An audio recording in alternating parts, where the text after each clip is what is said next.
चलिए Glasgow coma scale को समझते हैं। यह एक बहुत ही जरूरी मेडिकल असेसमेंट टूल है। इमरजेंसी में जब किसी को ब्रेन इंजरी का शक हो तो हर सेकंड कीमती होता है। ये एक तेज और भरोसेमंद तरीका है जिसे दुनिया भर के डॉक्टर और नर्सेज इस्तेमाल करते हैं।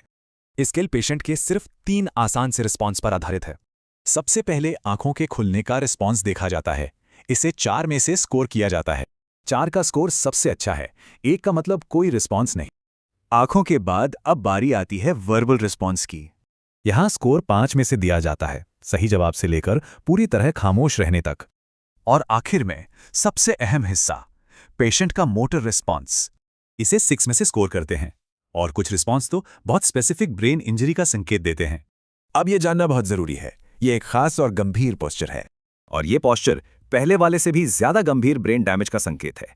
तो जरूरी बात यह है कि कैसे इन तीनों स्कोर्स को मिला के फाइनल नंबर बनता है। सबसे ज्यादा स्कोर है 15, जो एक पूरी तरह से जागृत और नॉर्मल इंसान का होता है। सबसे कम स्कोर है 3, जो गहरे कोमा या मौत का संकेत है। ये याद रखना जरूरी है कि बिना किसी रिस्पॉन्स वाले मरीज का स्कोर भी 3 ही होता है। लेकिन एक नंबर ऐसा है जो सब कुछ बदल देता है, और वो नंबर है 8। 8 या उससे कम का स्कोर एक बहुत ही गंभीर ब्रेन इंजरी को दिखाता है। ये गोल्डन रूल है इमरजेंसी मेडिसिन में एक पक्का आदेश। ऐसा इसलिए क्योंकि दिमाग को इतना नुकसान हुआ है कि वो सांस की नली को खुद नहीं बचा सकता। और ये दिखाता है कि कैसे एक सिंपल सा स्केल जिंदगी और मौत के बीच फैसला लेने में गाइड करता है।